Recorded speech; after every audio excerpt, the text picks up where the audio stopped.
The lights were just warming up inside the bustling studio of Good Morning America when the day, expected to unfold like any other, took a sharp and unforgettable turn.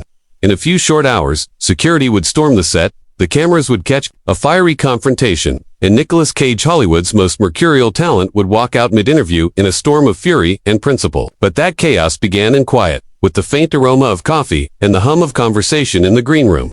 There, Cage sat in a corner chair, eyes scanning a stack of handwritten notes. Dressed in a crisp jacket, his face bore the sharp calm of someone calculating every step ahead. Nearby, Miranda Torres, his ever-alert publicist, kept a careful eye on the crew. She had already reminded the producers twice that Cage was there solely to discuss his latest film and the new veteran charity he had quietly funded. Nothing personal, no tabloid nonsense.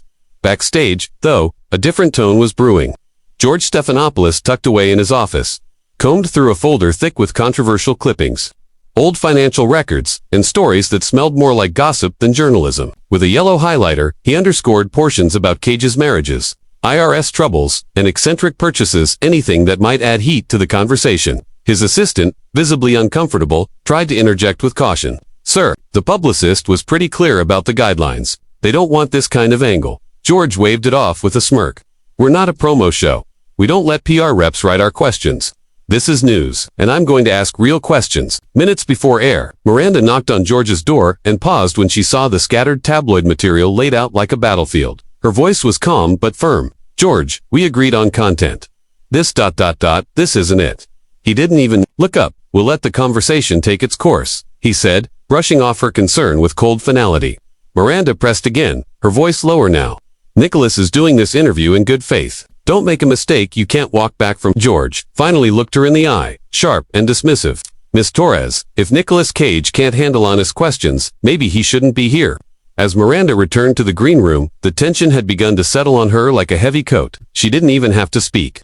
Cage caught her eye, the way she tried to keep her face composed, and he knew. "Something tells me George isn't interested in the movie," he muttered, adjusting the cuffs of his jacket.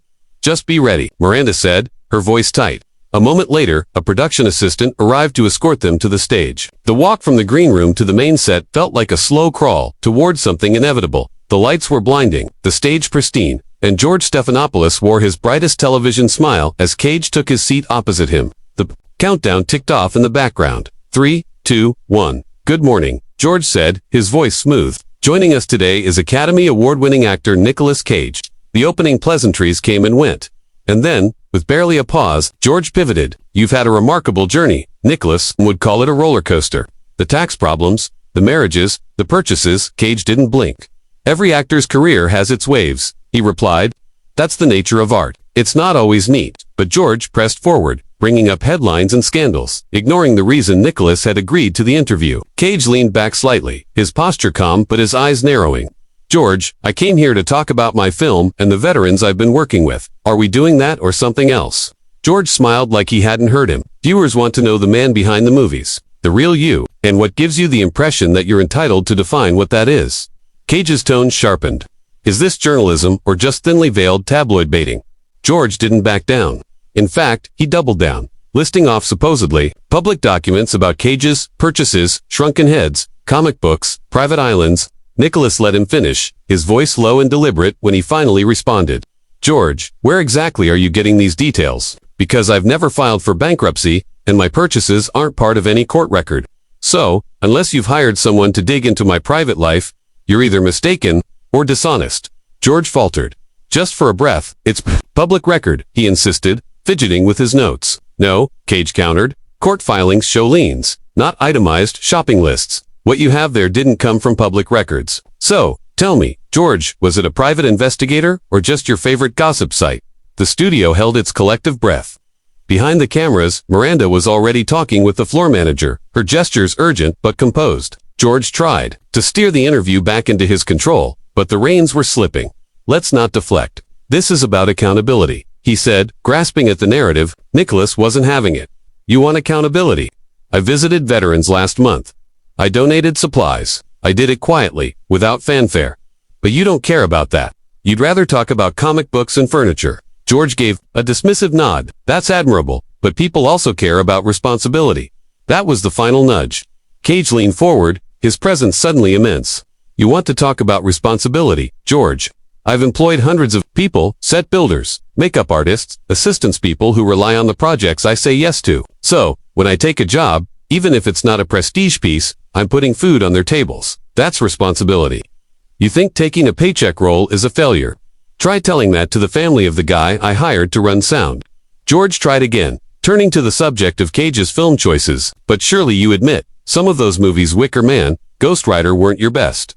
Nicolas didn't flinch. I've taken risks. That's part of being an artist.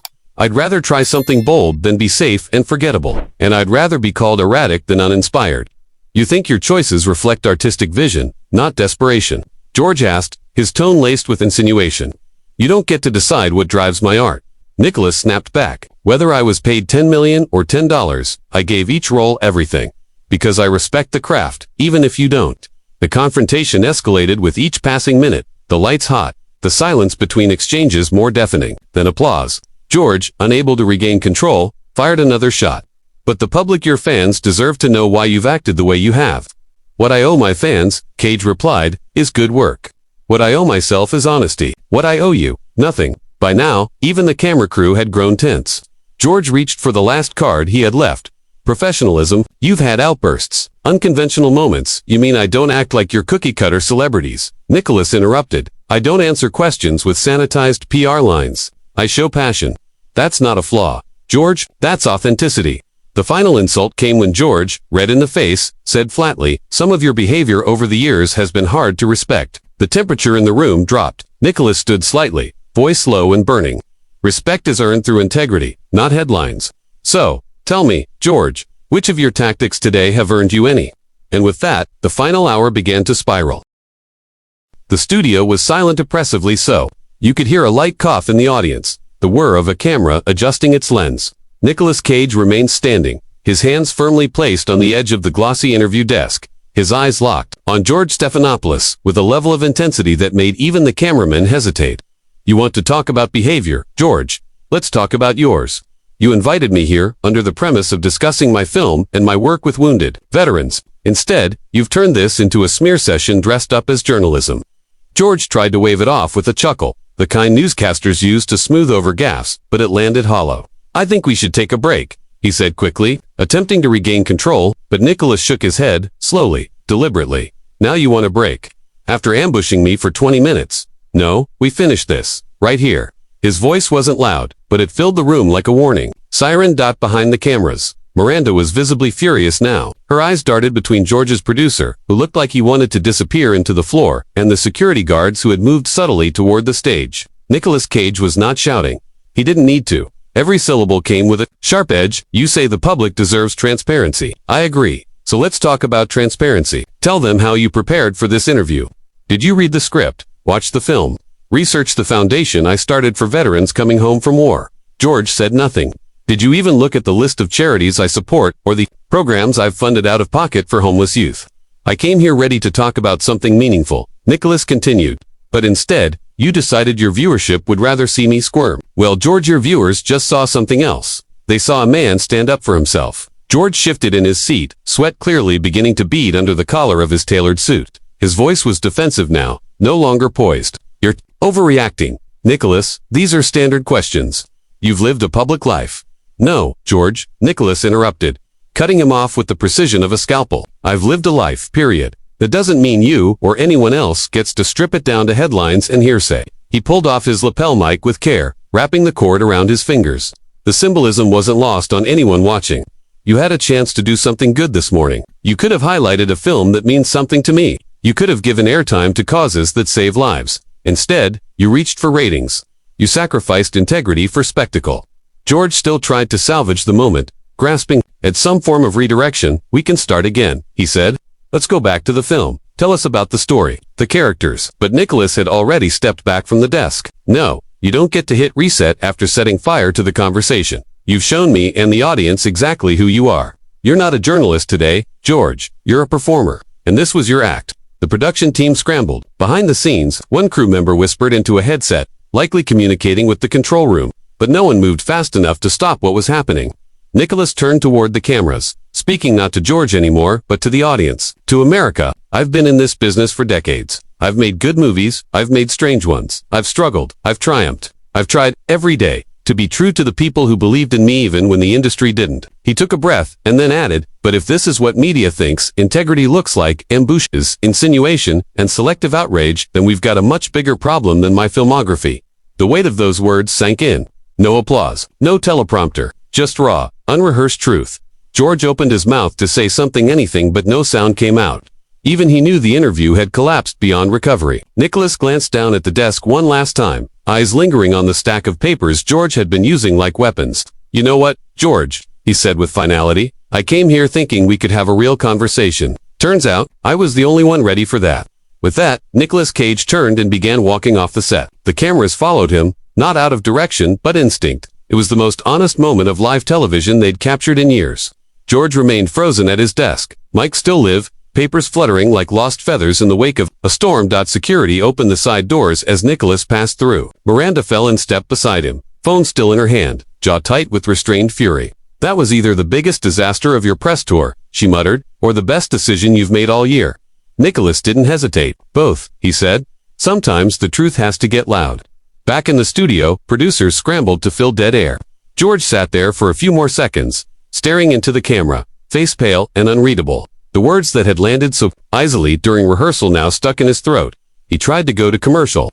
The control room cut away too slowly. The image of him stunned, speechless, and exposed would go viral before the hour was up. Online, clips of the confrontation exploded. Hashtags began trending within minutes. Hashtag Cage walks out. Hashtag GMA storm. Hashtag Stephanopoulos ambush. Viewers from around the country took sides. Many praised Nicholas for refusing to be cornered. Some criticized him for being too sensitive, but the consensus leaned in his favor. Commentators, journalists, actors, and veterans alike came to his defense, quoting his statements about art, responsibility, and the difference between storytelling and scandal-mongering. Later that afternoon, George released a carefully worded statement attempting to reframe the morning's debacle as a spirited exchange, but the internet had already decided what it really was: a public takedown of performative journalism. Miranda declined all interview requests, but Cage's spokesperson issued a single sentence. Mr. Cage stands by every word he said. The next day, Good Morning America didn't address the incident directly. The show returned to its normal rhythm: weather updates, human interest pieces, celebrity gossip, but something was different. George seemed quieter, less confident, the gleam of his polished professionalism dulled by the echo of what had happened on that stage. People watched closely to see if he'd reference the interview, but he never did. Nicholas, meanwhile, continued his tour. In the following interviews on smaller platforms, with newer hosts, he talked about his film, about storytelling, about the veterans he met at Walter Reed, and every time the topic of GMA came up, he simply smiled and said, "Watch. The footage, everything I needed to say is already there." And indeed, it was. That walkout, that confrontation, became one of the defining moments not just of his career, but of how celebrities and journalists navigate the blurry line between curiosity and cruelty. Nicolas Cage reminded the world that even actors known for eccentric roles and outlandish purchases are still people, and sometimes they show more journalistic integrity than the journalists interviewing them. So in the end, George Stephanopoulos didn't just lose an interview, he lost credibility. And Nicolas Cage didn't just walk off a set, he walked into a moment of history.